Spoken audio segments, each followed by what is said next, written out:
l'intervention du président de la République a convaincu beaucoup de Français qui hésitaient encore à se faire vacciner, de se faire vacciner. Nous allons chaque semaine de record en record. Nous avons franchi notre objectif de 40 millions de premières injections avec plus d'un mois d'avance puisque c'était prévu pour la fin août. Et nous avons désormais un nouvel objectif qui est 50 millions de premières injections d'ici à la fin du mois d'août. Ça nécessite une mobilisation absolue.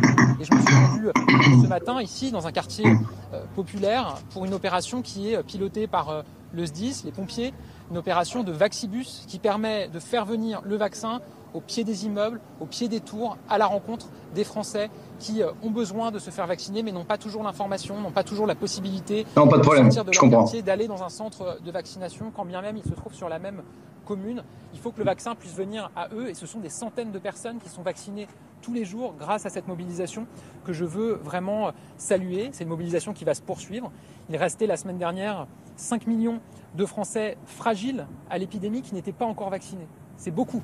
C'est 5 millions de Français qui, parce qu'ils sont très âgés ou parce qu'ils sont très malades, risquent de faire une forme grave. Donc c'est un danger pour eux.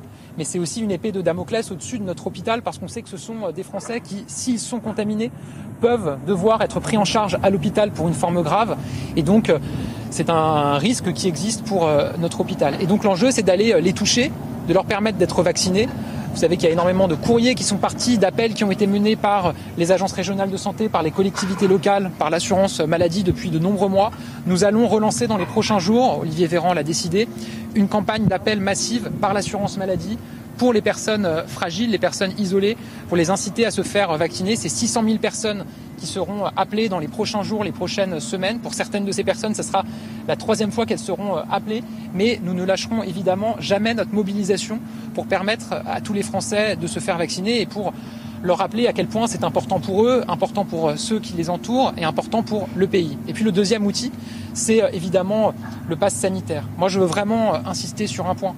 Le pass sanitaire, c'est la bouée de sauvetage de l'été. C'est ce qui permet à des acteurs, des cinémas, des théâtres, des restaurateurs bientôt, des bars, de garder la tête hors de l'eau en ayant une activité. Et c'est ce qui permet de sauver la saison dans beaucoup d'endroits. Parce que la réalité, c'est que quand on voit aujourd'hui le niveau de circulation du virus dans certains territoires, si on ne disposait pas des outils de la vaccination et du pass sanitaire, probablement que nous devrions refermer un certain nombre de lieux. Et nous allons pouvoir les maintenir ouverts grâce au pass sanitaire qui est une sécurité pour ces lieux, pour les personnes qui y travaillent, pour tous les Français qui s'y rendent. J'ai échangé ici avec le directeur du cinéma Odysseum qui m'a dit qu'il avait effectivement constaté une diminution de la fréquentation dans la foulée de la mise en œuvre du pass sanitaire dans son établissement. Ce que nous indique et ce que nous a indiqué Roselyne Bachelot après ses échanges avec le secteur du cinéma au niveau national, c'est qu'il y a eu une chute assez importante dans les premiers jours, mais que l'activité, la fréquentation tend à remonter ces derniers jours. Et donc c'est évidemment un signe positif, mais on va rester très vigilants.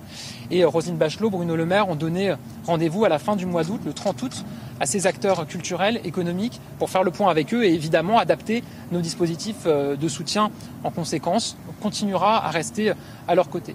Et je me rendrai tout à l'heure, cet après-midi, au contact de restaurateurs qui, eux, se préparent à mettre en place le pass sanitaire. Nous attendons la promulgation de la loi et avant cela, la décision par le Conseil constitutionnel autour de cette loi, puisque le Premier ministre a décidé de saisir le Conseil constitutionnel lui-même, puisqu'on est respectueux de l'état de droit, de nos institutions et très attaché à notre Constitution, et que toutes les mesures que nous devons prendre dans cette épidémie, qui souvent ne font pas plaisir, ne sont pas prises de gaieté de cœur, il faut évidemment qu'elles soient compatibles avec notre cadre juridique, notre Constitution. Vous voyez, c'est donc une mobilisation générale cet été pour mettre fin à cette épidémie. Et nous avons des outils pour le faire avec la vaccination, avec le pass sanitaire. Il y a une mobilisation des Français qui est extraordinaire autour de la vaccination.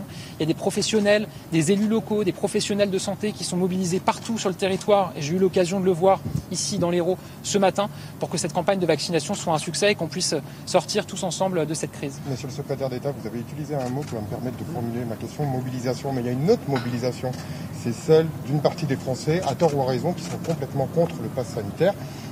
On voit de plus en plus des manifestations s'installer dans la durée le samedi. Est-ce que le gouvernement considère ces manifestations comme une crise sociale? On parle à tout le monde. Vous savez, il y a, je le disais à l'instant, une grande majorité des Français qui ont fait le choix de la vaccination. On est aujourd'hui, je crois, à 3 Français sur 5 qui sont vaccinés, qui ont reçu une première dose. Chez la population majeure, c'est encore plus important. Et on vient de franchir la moitié de la population générale qui est complètement vaccinée. Donc il y a cette mobilisation très large pour la vaccination. Vous avez ensuite des Français qui doutent le plus sincèrement du monde, qui se posent des questions, qui ont des inquiétudes.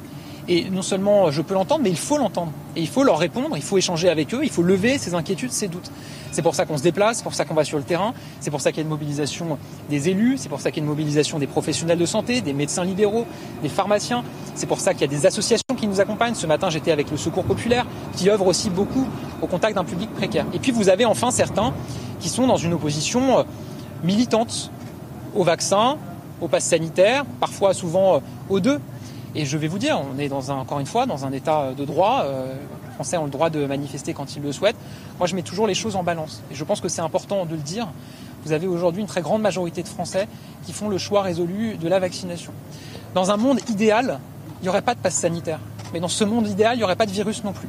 Et encore une fois, le pass sanitaire, c'est un moindre mal dont on se débarrassera dès qu'on le pourra, mais qui permet aujourd'hui et qui va permettre de plus en plus dans les semaines qui viennent à des restaurateurs, à des chefs d'entreprise de continuer à travailler, de continuer à accueillir des clients, de continuer à avoir une activité grâce à ce dispositif qui est sécurisant pour eux et sécurisant pour les clients et les Français qui s'y rendent. Et moi, je vous dis, je préfère voir des scènes de parfois file d'attente pour valider son pass sanitaire que les images des restaurants et des cinémas fermés qu'on a vu pendant plusieurs mois fermés, parce qu'au-delà de l'activité économique, c'est aussi du lien social pour les Français qui ont besoin de se retrouver. Justement,